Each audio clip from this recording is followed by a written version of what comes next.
to Federal Way. Stay tuned. Coming up, it's Positive Talk Radio with Kevin McDonald. NBC News Radio, I'm Chris Coraggio. Police investigating the murders of 4 University of Idaho students are also looking into a report that one victim, Kaylee Goncalves, may have had a stalker. Moscow Police Captain Roger Lanier says they're trying to determine whether that's true. We have followed up looking at specific time frames in specific areas of town. So far, we have not been able to corroborate it, but we're not done looking into that piece of information. Police have received over 1,000 tips and conducted 150 interviews. They haven't identified a suspect or found the murder weapon, which is believed to be a knife. Georgia Supreme Court is allowing early voting in the state's Senate runoff election, which is a defeat for Republicans who had appealed a lower court's ruling allowing early voting this Saturday. The election is between Democratic Senator Raphael Warnock and Republican challenger Herschel Walker. Republicans argued early voting on that day shouldn't be allowed because it violates state law prohibiting voting on a Saturday if there's a holiday on the Thursday or Friday before. Ukrainian President Vladimir Zelensky is thanking the U.S. for another $400 million weapons package to aid in the war against Russia. Zelensky said in a tweet that the military package will save lives and enable Ukraine to continue its resistance against the Russian invasion. He said Ukraine will not be scared by cowardly, inhumane terrorist attacks by Russian war criminals. This Thanksgiving, it may be cheaper to let somebody else do all the cooking and cleaning. We're kind of thinking about it twice. We might just go away. It might be less expensive to go out and eat. Inflation has seen price increases in virtually all Thanksgiving foods, including the turkey. But according to the Bureau of Labor Statistics, the cost of dining out has risen at a lower rate than the cost of dining in. Eating at home has risen more than 12% in the last year, while eating out is up less than 9%. New York City officials are ready to kick off the holiday season with the Macy's 96th annual Thanksgiving Day Parade, which is tomorrow. Mayor Eric Adams says the parade is just the beginning of holiday festivities. I'm Chris Coraggio, NBC News Radio. Take a moment and rate your lifestyle on a scale of 1 to 10. 1 is a life that's nothing like the life you were promised after getting good grades, a college degree, and a good job in corporate America. 10 is the life of your dreams. If you answered anything less than a 10, tune into the Del Walmsley Radio Show. Del's self-made millionaire and founder of Lifestyles Unlimited will show you how to live the life of your dreams and pay for it with passive income. Join Del at his new times, Mondays 10 a.m. to noon and Fridays 5 p.m. to 6 p.m. right here on KKNW. Time now for a quick look at our KKNW weather outlook. Tonight, partly cloudy. We'll see a low around 39. Increasing clouds for Thanksgiving with a high near 53 and a low around 44. Rainy Friday ahead with a high near 48 and a low around 39. Rain likely again Saturday with a high near 47 and a low around 40. Rain Sunday, high near 46, low around 36. Have a happy Thanksgiving. The views expressed on this program are those of the hosts, guests, and callers, and are not necessarily those of KKNW, its management, or other advertisers. This program is sponsored by KM Radio Productions, LLC. This is a production of KMmedia.pro.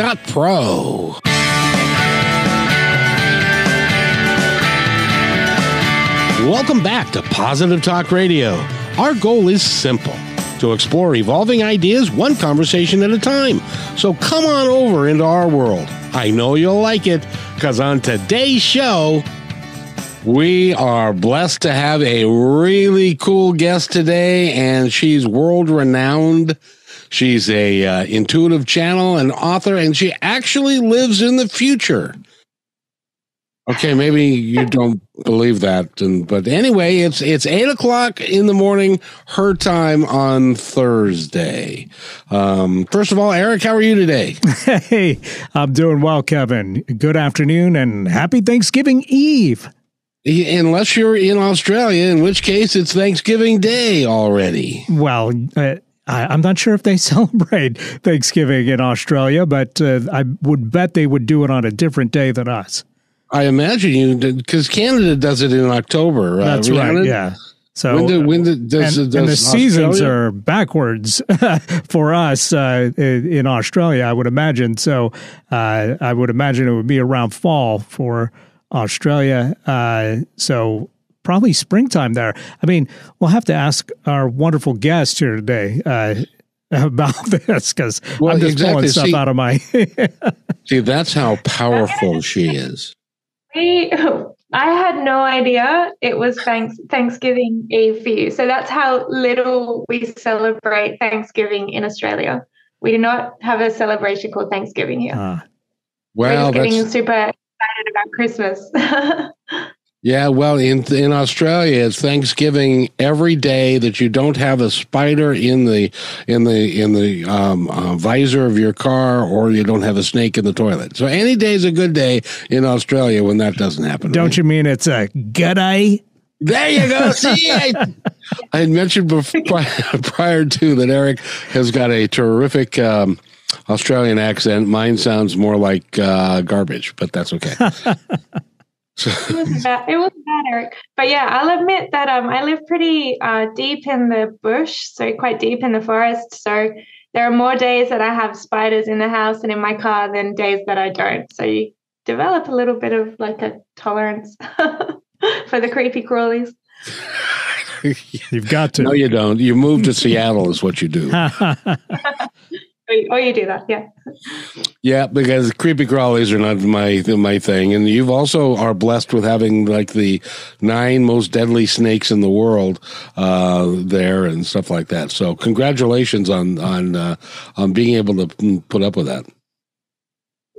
Thank you. Yeah, snakes I have a much lower tolerance for, but they do get around. They do. As long as they stay out of your shoes, then, it's probably okay, right? Yeah, when you live quite remote like we do, the secret is you don't leave your shoes outside. Your shoes stay inside, always. And don't you always shake your shoes out before you put them on? Yeah. If you keep them outside, it's advisable for sure. But most Australians wouldn't even agree with this, because in the city there's like no snakes, there's no spiders. But here where I live, we have plenty of both. You've been gifted to have them all. That's just how special you are. It's worth it to be surrounded by the trees and all the other beautiful creatures. It's well worth it. Yes, indeed. So we're going to talk to you. You are an intuitive channel. You're an author. You're an energy worker. You're helping to change the planet in a big way. Tell us about your work. Thanks, Kevin. So as you say, I am a channel, and I've spent a lot of that time with that energy writing. So as a channel, it's nothing extraordinary, right? We all are connected and we're all channels. So the more time we spend connecting to our heart and connecting to our own inner voice, the more we can start to cultivate these skills. And for me, I've spent a lot of time tuning into my heart, a lot of time cultivating the skill. And I've found that over the years, what I've been able to hear and feel and see is the messages have become more and more profound. And rather than just being messages for me over the years, I've found that these messages are actually intended for other people. So I've translated that into my energy work sessions, where I know that I'm receiving wisdom for how I can assist my client through moving energy and clearing what doesn't serve. And then I've had messages that are intended for the collective. So I've moved those messages into my writing and into my books. But and now as well, I've teaching this way of doing energy work, teaching healers how to channel for their clients and how to move energy in the way that's just intended for that one person with the directions of spirit. So that's my work, and it's pretty magical right now, actually. Would you explain to me why it is that people like you are able to access it, and a lot of people don't think that they're capable of accessing spirit or channeling or listening to their inner voice? What is it about us that keeps us doubting so much?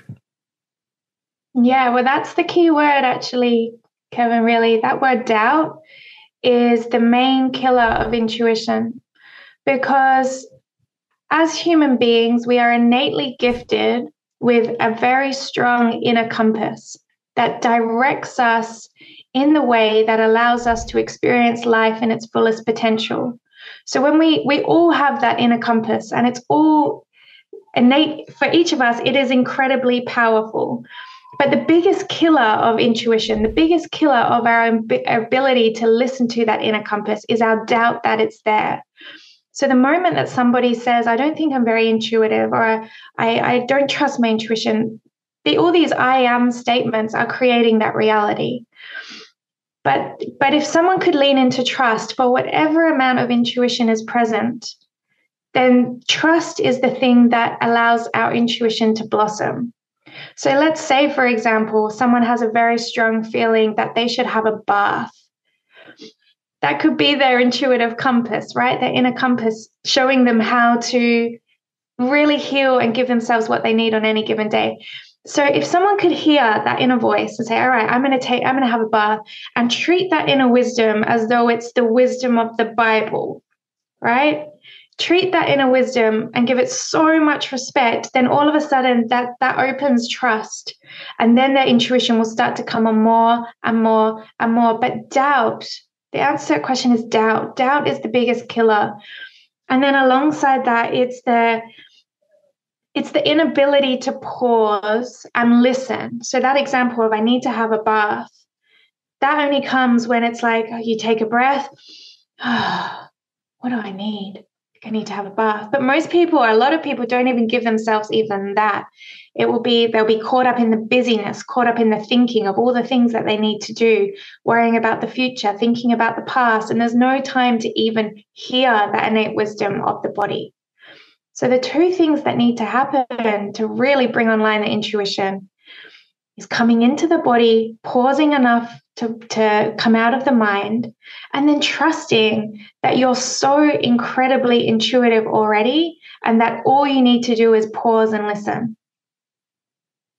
Pausing and listening is an art form that many people, and I've never been to Australia. One of these days I will go there if I get to stay in a hotel that's got multiple floors and I can be up there. But most people in this country don't take the time or the energy that it takes to listen and to be quiet because we're so busy doing. We're human. We're kind of like human doings. We've ceased to be human beings and we're now human doings, and that causes problems for us, doesn't it? Massively, but it's not our fault. This is the society that we've been introduced to from childhood. We've been brought up in a world that says the busier you are, the better. And, you even hear conversations like, oh, how have you been? Oh, yeah, keeping really busy, like it's virtuous, and it's not. It's actually very, very distracting. But it's busyness that keeps the system afloat. It's busyness and disconnection from self that keeps all of these systems, every single system around us, from economics to education, it's busyness and disconnection from self that keeps these systems afloat because everyone is just playing their role as a cog in the wheel. So you can see why society has created a program, a conditioning that keeps people from pausing and connecting to self, because if everybody paused and connected to self, then they probably wouldn't have any interest in doing the job that feels deeply unfulfilling. And then all of a sudden our society would have to completely collapse and rebuild, probably much for the much better. So it's not our fault as a society that we struggle to be. We've been brought up to do and do and do, as though the more we do, the more successful we'll become. But when we can just sit and be and feel everything that is wrong with our life and everything that is right with our life, feel all of the pain that is present and all of the joy that is present, then we understand very, very clearly, actually, how we can direct our energy for the highest good of self, and in that, the highest good of humanity. So usually go ahead. In the pause, there's a lot of discomfort. Sorry, go on, Kevin. Well, no, I was just going to ask you because, you hear that. Those have actually become kind of buzzwords. Live your highest self. Be who you really are. How do you know who you want to be and who you are destined to be in this life? So when you ask yourself that from the mind, that can actually create a lot of suffering in itself, because someone who's in a job that's unfulfilling might think, of course I want to do a job that's fulfilling. I have no idea what that is, though, and I don't know what my special gifts are. I don't know what I'm here to do. And a lot of people have that idea of like their full expression of self right up on a pedestal. And I've seen that suffering play out in a lot of people. My husband was really in that for a while, not anymore, which is awesome. But self, it's not an elaborate thing, and service is not an elaborate thing. So when you release all expectations of yourself and who you could be in this lifetime, and you just sit and just feel your heart, and just ask your heart, what would I love to do today? If I could do anything today, what would it be? What would really feel fully in alignment for me? It could be like, all right, I feel like recording me speaking into a microphone, then I'm going to put it on my Facebook. Or I feel like writing something. Or I feel like hanging out with my best friend and going out for a coffee, right? If you're listening to your heart, you are always acting in alignment with your highest self. You are always acting in alignment with your absolute purpose. And your purpose on one day could be to speak into a microphone, and then you have an epic radio show.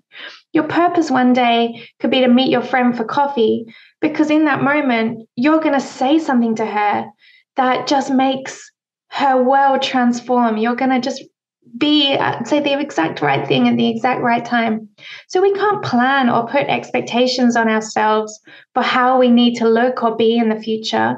Our highest self and our fullest expression of ourselves comes from just acting from the heart now. And it will transform to be something really beautiful. But you don't need to worry about that. Just acting from the heart now is full alignment with your higher self, full alignment with your complete expression of self. By the way, we are talking with Rhiannon Heins. And if you want to go to intuitiverebirth.com, you can find out more about her.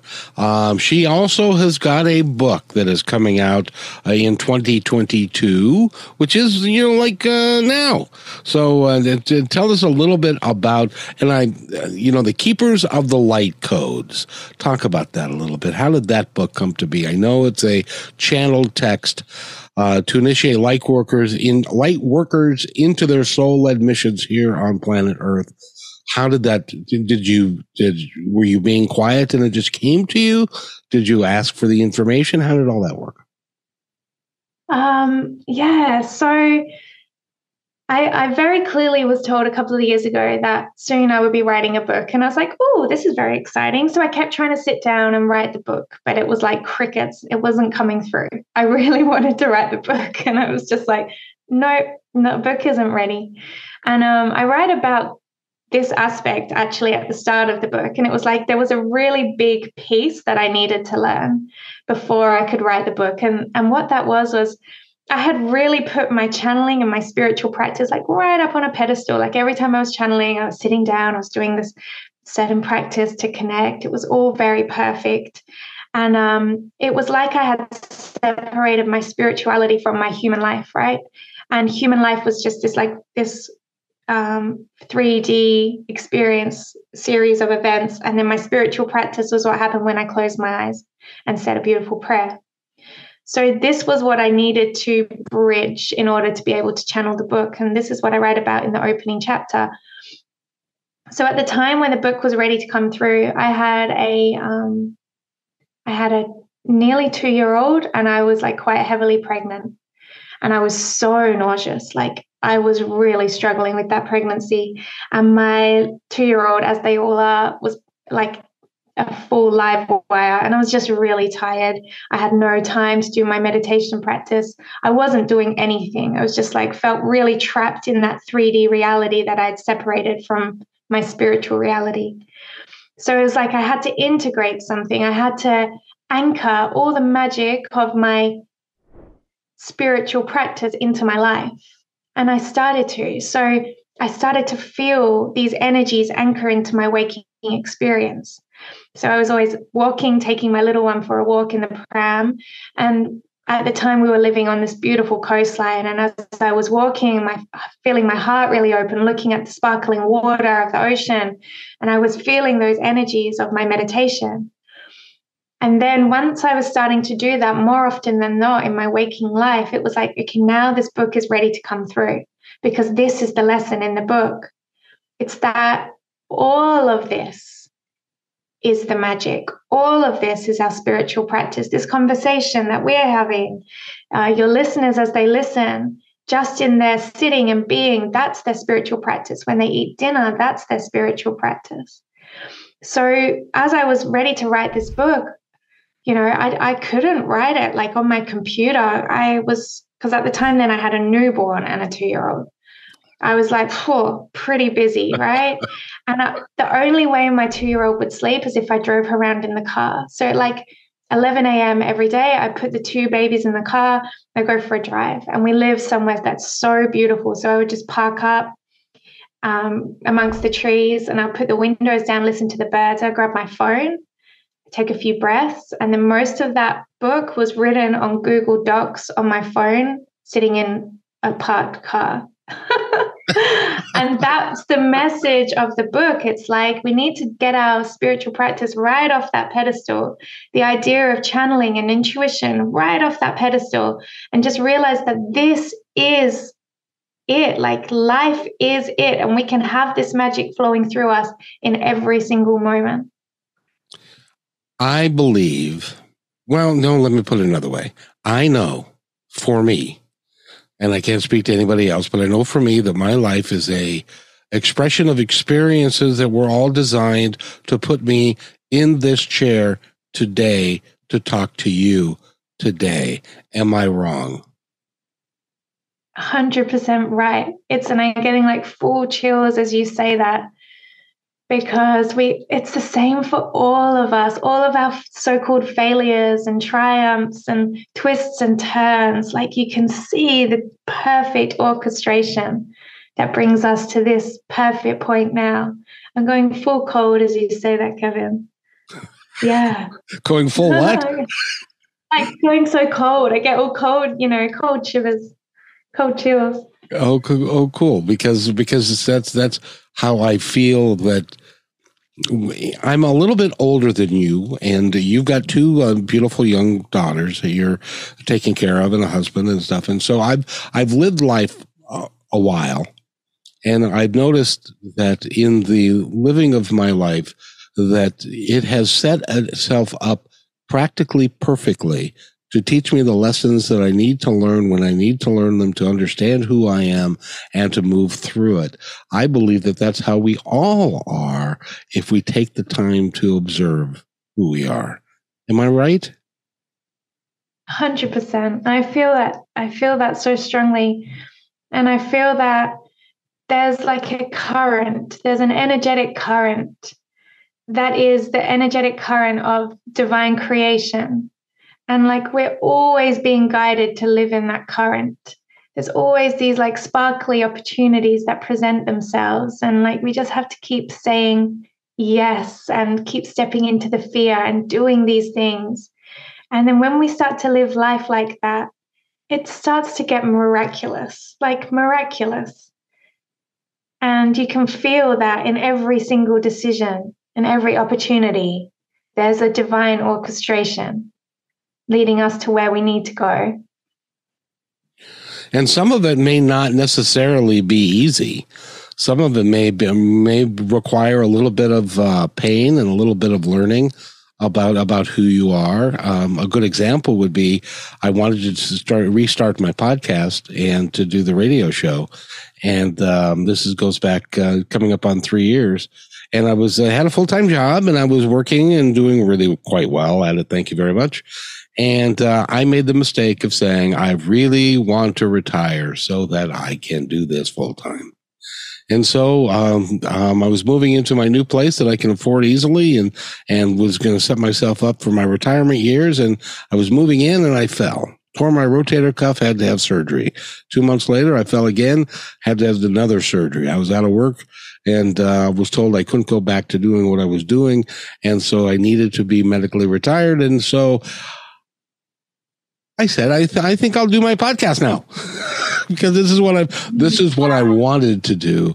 And sometimes we look at, like I got told a couple of times when I was in a medical facility, the nurse would say, "Oh, that poor man, he's got both of his arms are damaged and he can't do anything." And I was happy because I was going to lead me to a new place. Yeah, it's amazing. It's amazing. And then because you're seeing the blessing, because you're seeing the blessing in it, life is flowing. But what a lot of people do who are so fearful of change and so fearful of up-leveling in the way that they need to, that when they get that injury, when they fall and tear their rotator cuff, that they will just freeze and panic and do anything that they can to clasp onto their old life. Are you still there, Kevin? Seems like it's frozen. I'm here. Okay, cool. Yeah, just the video froze. So it's like they'll do anything to hold on to their old life. They won't allow the flow to happen for them. And there's a very symbolic moment in my life. Like at a very early age, I was an extreme good girl, like to the extreme. So when I was 22, I had this like really good job in an office that made me so miserable. And I had a mortgage and I had a fiance and I was doing like life at a really young age. And I just was so depressed. I was just couldn't believe that this was life. And I was just started to meditate. I started to open up to different energies. And one day I saw a job that just like sparkled on the internet. And it was to be a lecturer in massage. And I had previously qualified in massage and I've been working in it a little bit. And I thought, I'm too young to do that job. I'm not good enough. And all these thoughts came through. But something said, just go for it, Rhiannon. And I did. And I had such a crippling fear of public speaking and really low self-worth. And for the job interview, it was like I had to present this information to a board, like a panel interview. And I had to do actually stand in front of them, and it was public speaking, and it was so terrifying. And I felt so sick for the days leading up to it. And that morning I just sat in the car outside the interview and I just prayed and I prayed and I went in to do that interview, and an energy came through me. And it was like I was making jokes. I was like speaking so well, and I got that job, and there my life changed. But I could have easily not stepped up because the fear was so great. The unworthiness was so great. And I just trusted my heart and took the initiation. I accepted the initiation. And it was that moment there that my life really started to change quickly. That's a beautiful story. And when we come back, we need to take a real quick break. But when we come back, I want to talk about initiating change in your life and also accepting it and being open to it and really being excited about it. Because change, in my world, change is an exciting thing. But in any event, we're going to talk about that. Rhiannon Heins is our guest. She is a intuitive channel. She does some work with some great people. She works with hundreds of people all over the planet. She is really gifted at what she does. And if you go to her website, intuitiverebirth.com, you can find out more about her. And you can also get her book and her ebook, Keepers of the Light Codes is the name of the book. And it came out, what month did it come out, Rhiannon? It just came out last month, actually. It's only been out like a month and a half, yeah. Have you gotten any reviews yet on how it's doing? Yeah, it's going really well. It's going really well. It's being and she beams with a smile. Yeah, it's going well. Thanks. that is just awesome. So if you'll wait right there and everybody stay right here because we've got a lot more to do. And we may even open the phone lines up if you've got a question for her that you'd like to ask in a little bit. But we'll see. We'll see where we go from here. But we're going to talk about initiating change and not being so dang fearful of the unknown, because the unknown can be a beautiful thing. You're listening to Positive Talk Radio right here on KKNW 1150 AM, and we'll be right back after these messages.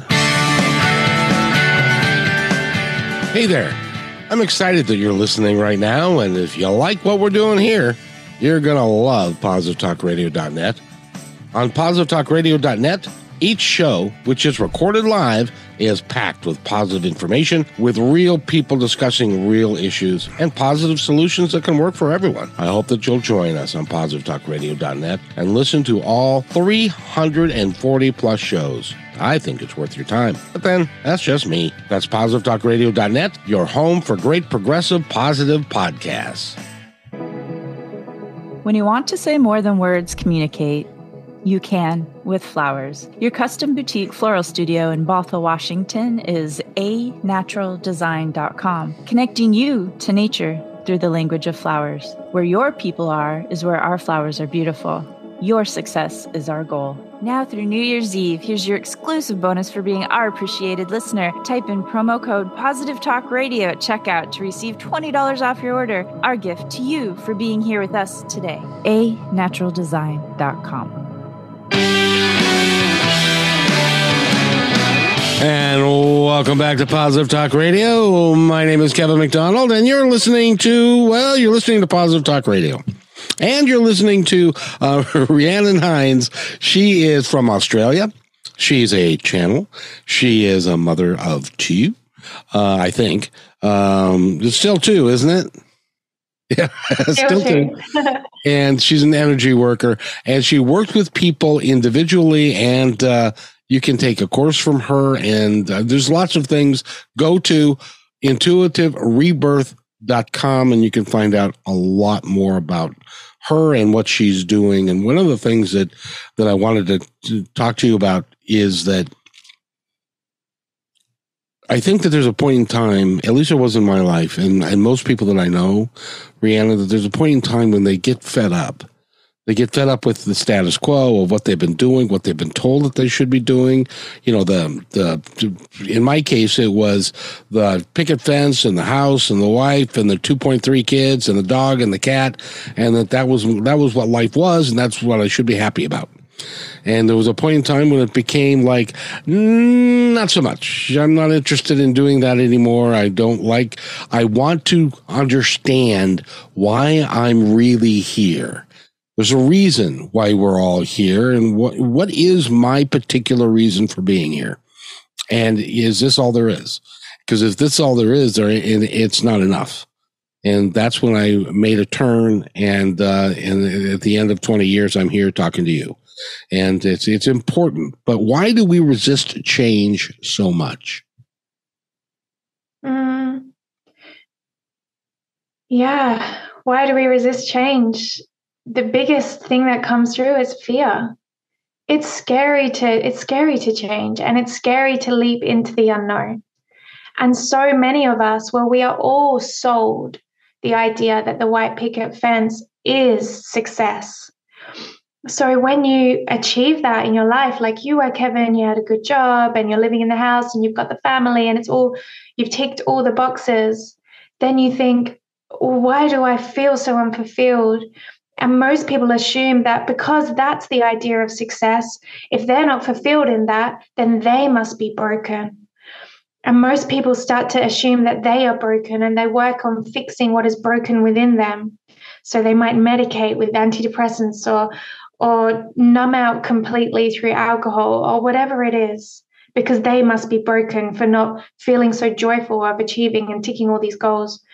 But the truth is, this idea of success that has been painted around us is completely broken, because it doesn't take into consideration our true measures of success, which is joy, fulfillment, and love. love through our work, love through our relationships, and love through our experience of life. So for most people who haven't understood that love and joy are the true measures of success, to leave what is technically good and successful and jump into the unknown is just ludicrous. It's crazy. So most people will never do it. They'll never ever do it. But then when you start to ask yourself those amazing questions, like what you started to ask yourself, is there more to life than this? What am I here to do? When you're asking yourself these incredible questions, then your life cannot help but change. Doors will start to open because you've connected with spirit, you've connected with God, and you've asked those questions. And so then spirit starts to bring you the answers, right? But then in doing that, you are going to have to get uncomfortable. And most people won't get uncomfortable because of the fear of the unknown, fear, if I jump now, will I fall or will I be swept up? What will I do? All of these questions provoke so much fear and so much uncertainty. But then a lot of people don't realize that it's in jumping into the fear that they are initiated, that they rise up, and that they become the person that they need to be in order to experience more joy, more love, and more fulfillment. So it's that fear that keeps people imprisoned. I got to ask you, and this just came out of the blue, so it didn't come from me, so it came from somewhere else. But I wanted to ask you, we all look at our life like from the day that we're born till the day we die. But that's not the sum total of who we are, and that's not the sum total of the parts. We need to start looking at what we were doing before we came here, what we're going to do after we leave here, as more of a total picture. At least that's my thoughts on it. What do you think about that? Is that true, or should we concentrate just on the physicalness and the 70 or 80 years that we get here? No, I agree with you 100%, Kevin. Like, in thinking that from birth to death is our finite experience, it's actually quite terrifying, because, of course, then we're going to cling to every year, like as it goes by, like we're running out of time. But this incarnation, these years between this birth and this death, are just a drop in the ocean. It doesn't start when we're born. It doesn't end when we die. It's continual. And we are all of the wisdom of everything that our soul has ever experienced in every single lifetime. We're all of that wisdom now. And after we die, after our bodies leave this planet, that wisdom, it doesn't leave. That wisdom doesn't die. That wisdom and that awareness lives on. And if we feel and know that truth, then this human experience becomes more of a game. It becomes more of a dance, and we don't have to take it so seriously. So it's so important. What you've just said is so important. And then a lot of people as well, something that is paralyzing for many is a fear of death in the unconscious. So if you look at the last few years as they've played out, really there's an unconscious fear of death, because there is a collective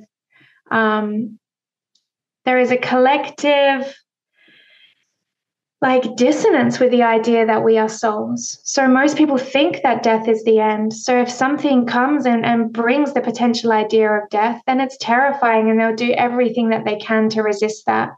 But when you know that you're an infinite soul experiencing human life in this now present moment, then death, the idea of death, completely changes, and it becomes something that is more of a curious idea, more of an intriguing idea. And then all of a sudden we live life more fearlessly. And so what you've said is so important, Kevin. It's so important.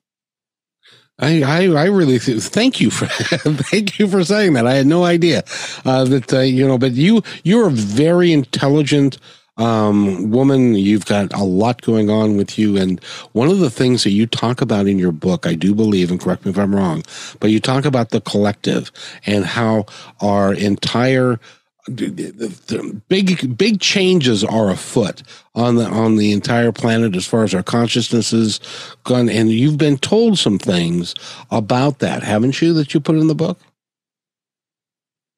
Yeah, I really do feel a positive wave of change across the planet. And don't let yourself buy into anything that could tell you otherwise. Humanity is upgrading rapidly. And I always like to use the analogy of we only notice within our own body what needs to be healed when it is ready to be healed. We're not shown the traumas of our past lives and our past before they're ready to be healed. We're only shown them when they're ready. So if you take that out to a planetary and a collective scale, it might seem like there is more darkness. It might seem like there is more suffering, but it's nothing that hasn't been there before. It's just coming into the collective awareness because we are that ready to heal it. We are that ready to transmute it. And that's why it feels hectic, because we're in this deep healing, seeing the truth and transmuting that darkness into more light, into more love. You know, I do a lot of reading of near-death experiences and things in the wind. What to almost a person they all say is they're on the other side, which I call home. There really is only two things that we have here, and that is love and that is fear. If you live in fear, then the dark side can come to you. If you live in love, then everything is more loving, more caring, and things work out better. That's how we're designed to be. But a lot of us live in fear because that's what we're told is to avoid, and which causes fear of itself, doesn't it? Yeah. And it's funny because love and fear, they are so closely connected. You can access love so easily through that portal of fear. And it's incredible when you have that awareness, it's incredible how you start to transform your own fear. So like, for example, maybe the first time you did your first radio show, you probably would have had fear come up, all these ideas and doubts. Maybe you didn't, but maybe you did. So all these fears probably came up, right? And like, you didn't allow them to change what you were doing. You would have just been present with them. You would have acknowledged them, witnessed them, and done it anyway.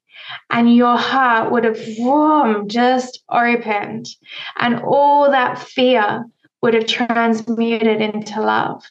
So when we have fear, we can either contract and contract and contract, or we can expand. And when we contract, we go into more fear. And when we expand into the fear, we always step into love. That's beautiful. And this is what's happening on our planet, because fear is coming up. Thank you. Because fear is coming up. And I suppose there is a lot to potentially fear.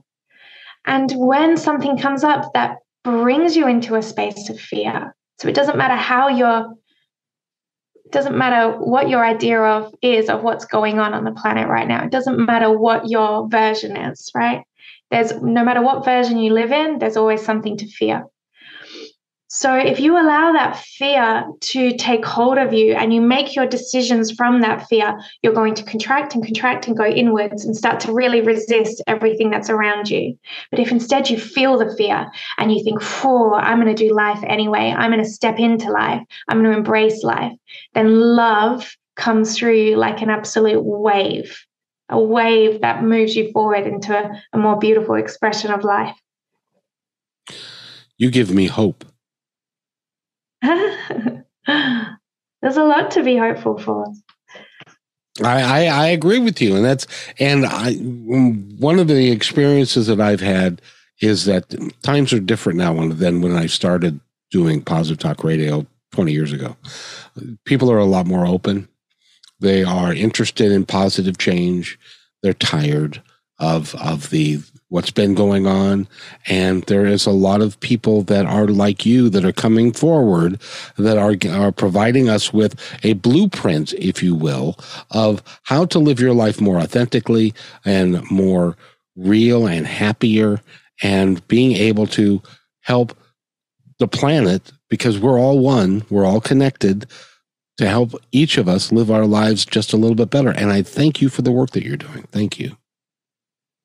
Well, right back to you. Look at the work you're doing, and you're definitely that voice as well. So thank you for your work. Well, thank you very much. Thank you, ladies and gentlemen. It's a mutual admiration society that we are having here. But I got to tell you, this woman is very talented. She's very grounded.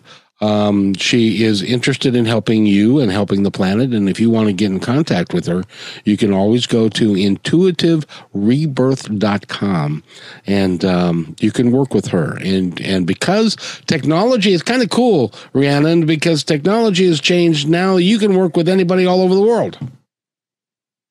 And it's mind-blowing, isn't it? Yeah, and I do. It's mind-blowing. I live like 20 minutes from the nearest convenience store, and I'm having conversations with you and your listeners in the States. It's pretty amazing.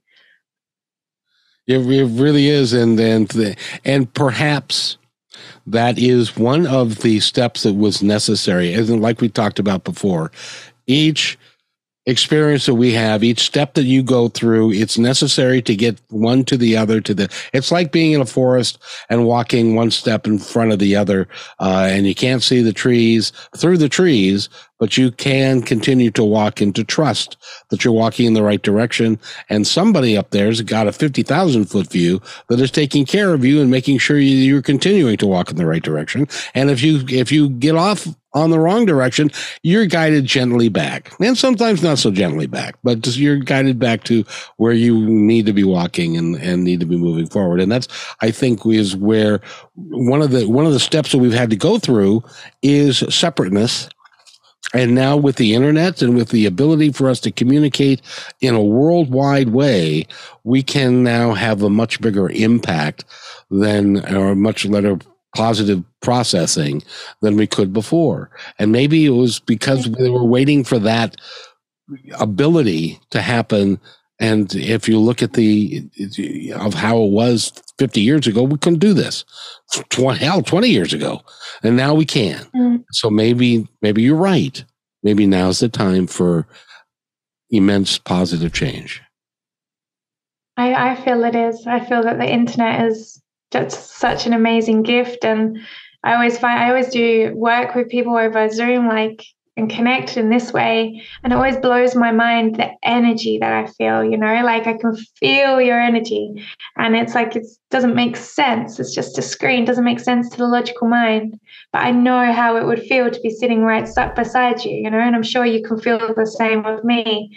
And it's because we are all so connected. We are all so connected, and I feel like the technology is caught up now with consciousness and vice versa, and we can have these amazingly empowering conversations and create a little web of light across the world. It's epic. I want to run an experiment, and I want the people anybody that's listening, if you're listening to the show right now, I want you to be quiet for just a moment and genuinely feel into the energy of this broadcast, and you will feel that there is energy behind it. And that is something that you can, this is our gift to you that you can carry and take with you. Because this is, I firmly believe that if you are open to it and you trust and don't doubt it, that you will feel the energy behind this broadcast. Do you think that's true? Absolutely, of course. And the more people trust what they're feeling, the more strong those feelings will get. And that comes full circle back to what we discussed at the beginning, that whatever your listeners are feeling, whatever they're experiencing, whatever little voice comes through, the more they trust and know that is exactly the truth, the more the messages of truth will pour through. You are a really outstanding individual, and I really enjoy talking to you. Will you come back? Can we do this more? Absolutely. I really enjoy talking to you, and you're so complimentary. You always leave me feeling really great. well, it's only because you are. And you see, that's one of the things that I've learned over time, because when I first started doing this in 2003, I would have an interview like this, and it would make me feel really, really, really good, and I didn't know why. And but it really would. It really gave me energy to continue out through the day, and it really made my heart sing. And now I know why that is because I know that we're doing what needs to be done, what should be happening in our world today, and we're putting out a message that has divine influence. I believe that. And do you? Yeah, of course. This is why, like, for anyone that's living and working from their heart, there isn't a day of work, really, is there? It's so fun. Like, I love my work so much. It just gives me so much energy, and the energy that comes through just always blows my mind and moves me. And this is the experience we should all be having through our work and through our days and our life. And you created this all out of thin air. Yeah, as we all do when we create. We just create with our intention, and then we just let Source do the rest. That's like what you've done with this show. You set an intention, and then it's like, show me the way. Show me how to make this happen. And we all create out of thin air. And for those of you that say, oh, come on, it doesn't work like that, I am proof. I am living proof, and I've got example upon example upon example that I can prove to you that every step that I've taken, both good and bad, has led me to this moment. And I couldn't be more pleased with it. And it's because of my intention, which was to do this so long ago, and there have been ups and downs, and my life was a bad country music song for a while, and stuff like that. But those things all generated to create something a little bit better. I know that happened in your life. I think it happens in all of our lives, and it's how we choose to respond to it, not react to it. Respond to those challenges as something that we can learn from and move forward from, and actually be grateful and bless them. Because there's some things in my life that I've actually, the divorce and things like that, that at the end of the day, I could bless them and say, thank you. That's what I needed. Yeah, for sure. And I think that's like a really beautiful takeaway for your listeners as well, is that if there's an intention there, like a really clear intention about what they truly would love their life to look and feel like, a clear vision and a clear intention from the heart, and then really like see it and feel it and know that that is what you want and that is the life that you're here to live, and then ask for help, and then trust every single step of the way. Like you're led to a divorce. Like you're led into a bad country music song type situation. But you trust every single step of the way, and you don't resist the change, then very, very rapidly you will see everything that you've ever wanted all around you, within you, very, very quickly. It's all about trust and surrender and setting a clear intention. I was talking to somebody earlier, and I was saying, because she was saying that very much, she's an energy healer. She's in Florida, and she was talking the same way. And I said, it's weird. I've been talking to people a lot in a lot of different places that don't know each other, that haven't been to the same classes, they haven't read the same books, but they're all saying the same thing at the same time. And you are also doing the same thing. So what I want to do now, because we're running out of time, but I wanted to give you ample opportunity to tell the audience that's listening now and those that will be listening in the future on the podcast and on YouTube and everywhere else I can get you to talk to them and tell them anything that you would like them to know. Yeah, I just want to really close with that idea around trust. So trust is something that might sound hard to achieve, but it's something that you can train yourself to do. And you train yourself by training yourself to change your thoughts and to change your perceptions. So every time something happens in your life, can you trust that it is happening for you? And every time you see yourself doubting that truth, doubting with your mind, notice that thought and change that thought. When something happens, like an event beyond your control, and you start to judge that event with your mind and judge that event as bad through your perceptions, can you come into your heart and train yourself to find acceptance and to trust the perfection of that moment? So this is a training. This is a training that you can take yourself through just by each and every day, all day, noticing your mind and upgrading your thoughts consciously to thoughts of trust, thoughts of gratitude, and thoughts of love. And that is something that anyone can start doing now